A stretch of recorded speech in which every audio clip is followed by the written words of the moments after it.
Nerve structure. What is it and why is it so important? Well, today in this video, we're going to answer those two questions.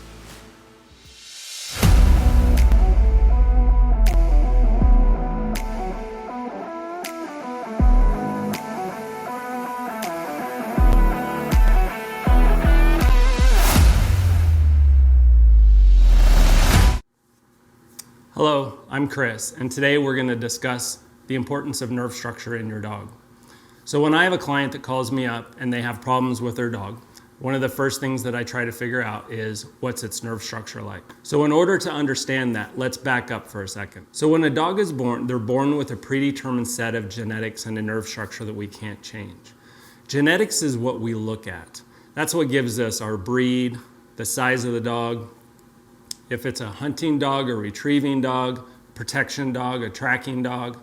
But nerve structure is what we live with. Nerve structure is what determines how a dog responds to a situation the very first time they encounter it. Everything after that is a conditioning process.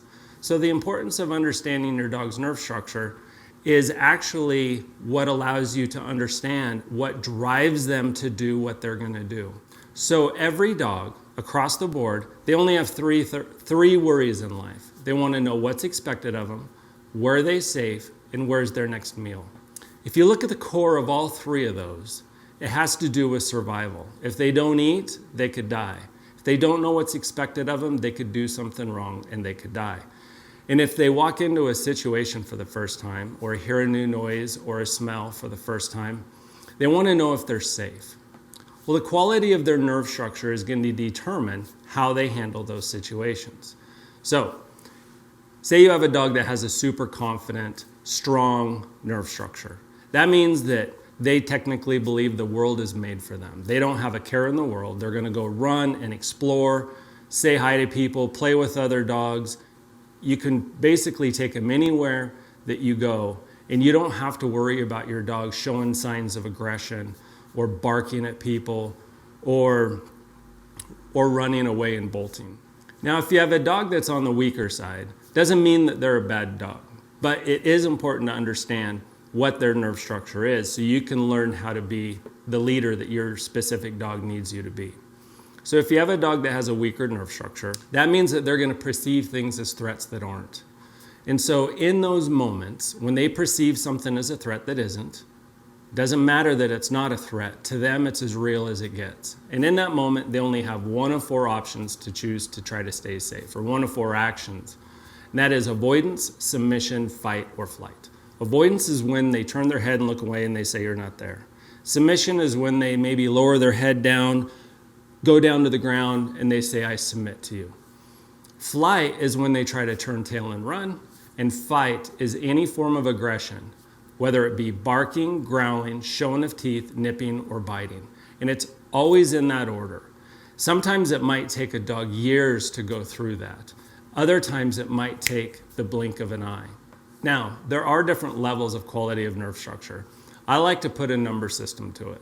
So on a scale of 1 to 10, with 10 being super confident and 1 being neurotic, what we look at is we look at what's called recovery time. So if you have a dog that's really confident and they don't perceive things as threats, unless they're real, your dog's recovery time is instant. So say, for example, you're going to a parade and you have your dog with you. And they're in Cody, Wyoming, they're going to have the mountain men going and shooting off their muskets and stuff. And so if you have a dog that hears an abrupt, loud sound like that, a gunshot, for example, and this is important for people that want to go hunting with a dog. When the dog hears that, instantly, is it avoidance, submission, fight, or flight? If they have a solid nerve structure, it might startle them, but the recovery time is so fast you don't necessarily even notice that they were bothered by it. But say you take a dog, so that dog might be a 7 to a 10. But say you have a dog that is, say, a 6, 5, or a 4, you might have a dog that you see react to it, they jump, maybe they hit the end of the line, maybe they run away for 10, 15 feet, but then they recover really fast and they're able to take it in and see that it was just a sound. Now, if you have a dog that is on the lower scale, again, it doesn't mean they're a bad dog, But if we understand that maybe we have a dog that's in that 3, 2, and 1 number system, we can then also help bring them along and help build their confidence through strong leadership and guidance.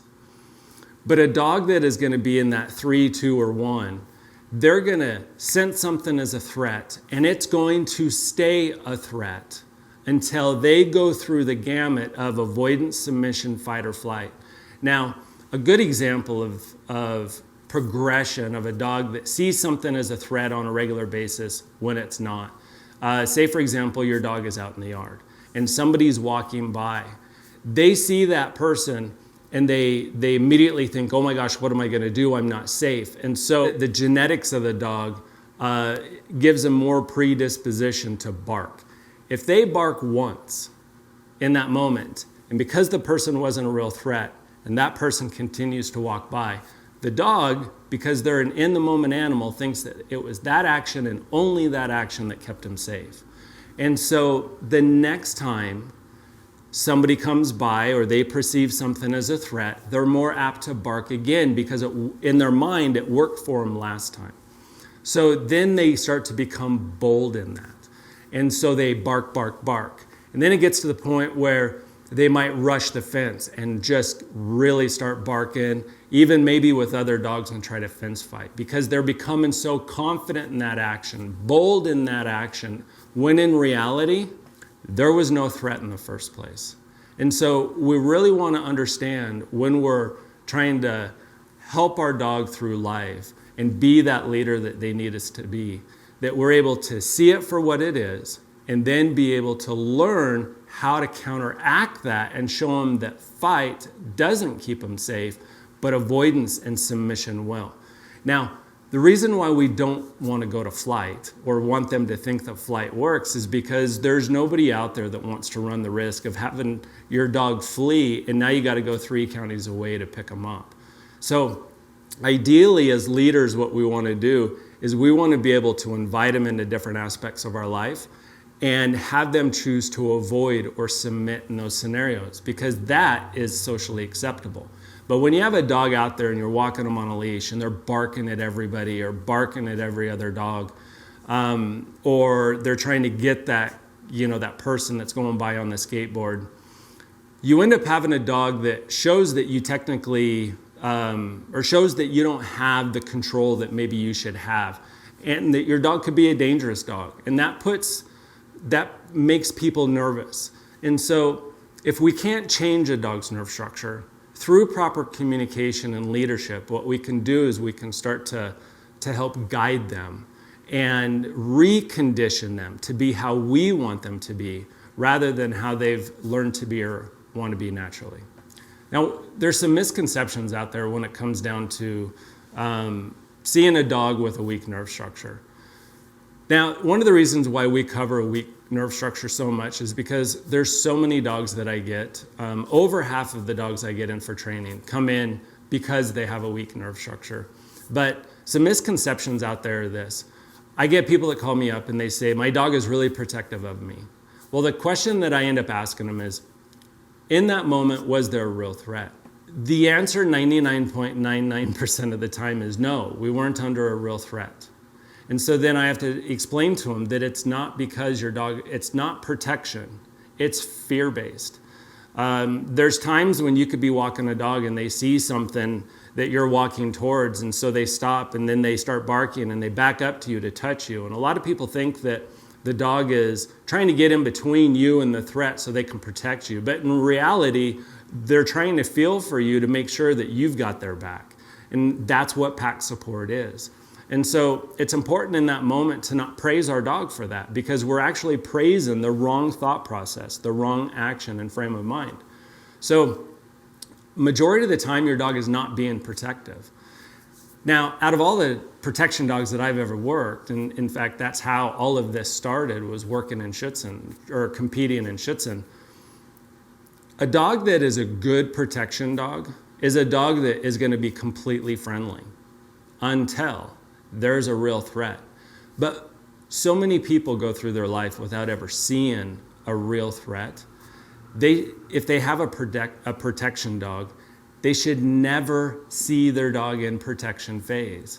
And so it's really important that you should have a dog that can navigate life and see it for what it is, and not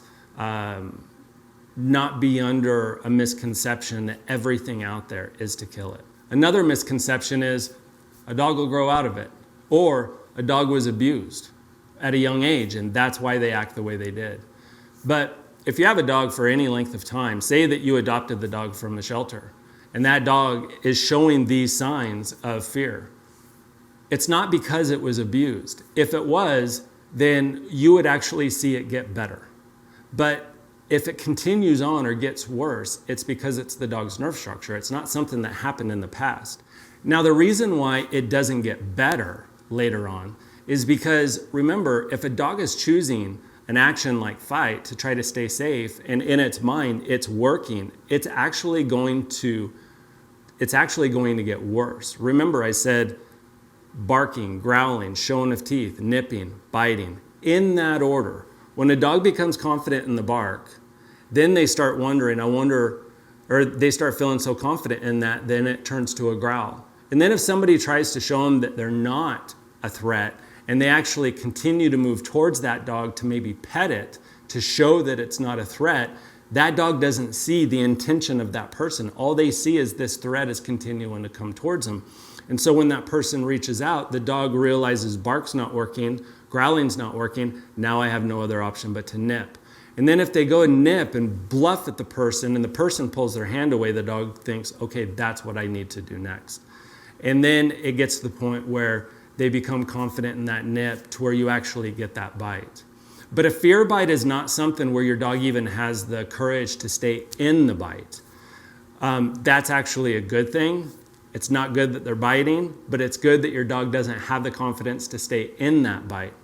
Normally a fear bite is when the dog will run behind somebody and pop them on the back of the leg, or they'll nip the fingers in the hands when that person is reaching out and touching them. So it's really important that we take care of this, or that we see it for what it is, handle it properly so it doesn't escalate for the future.